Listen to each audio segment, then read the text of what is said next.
So this is my second take of doing a video update of this P-47 birthday builds about to turn into Christmas builds. Second take because my stupid camera I discovered was focused on the edge of this desk. It was focused on the edge over here. I was like, how the hell did that happen? Anyways, I got to do great, and I made the coffee weak. Anyway, so okay, so I got to do these again.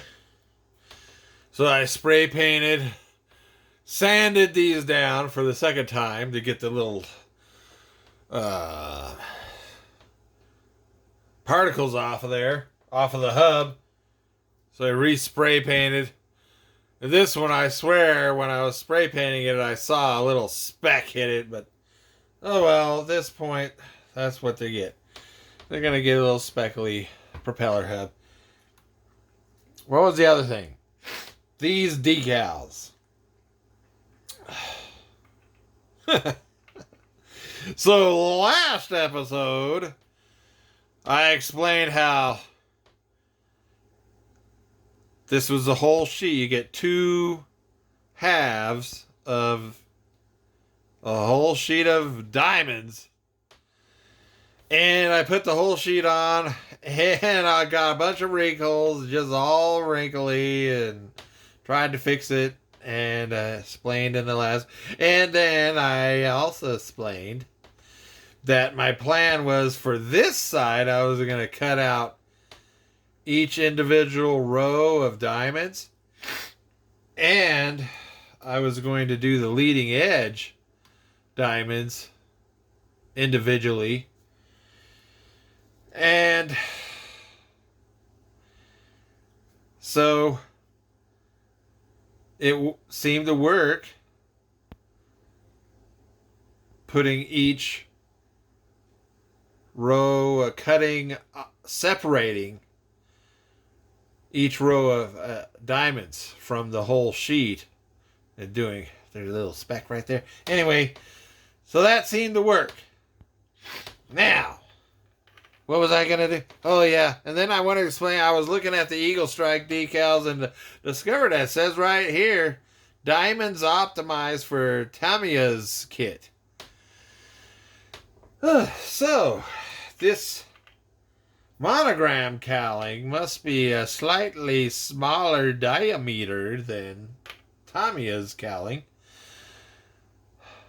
There's something else about these Eagle Strike decals, made by Cartograf, actually, that they don't tell you in the instructions, is that there's actually a top and a bottom.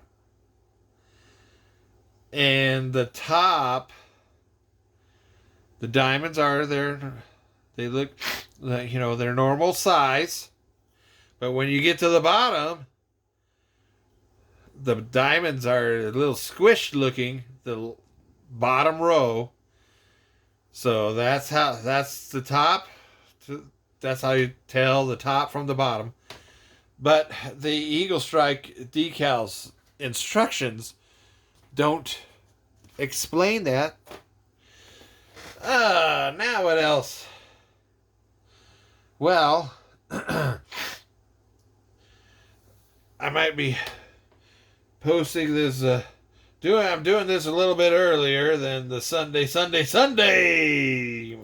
model project focusing thing, because I forgot about a big car show, 2-day car show that was, and it's at the mall, the mall I used to work at, and I think this is the third show this year. The first one was in January. And the second one was in, I forget. But it was a winter fest, a spring fest, and now it's a summer fest. But this one, the organizer, he's explained that they're trying to focus on only Oh, how can I explain it? Okay, so the contest, there's contest cars, and this time the inside of them all is going to be just for the contest. And those cars that are just being shown off, they're going to be outside. And apparently there's so many contest cars this time that even the vendors that were inside, they are also going to be outside this time. And they've decided one big area of the mall parking lot is now the Auto Festival area. It's going to be the cars that are just there for display, not in the contest, plus the vendors.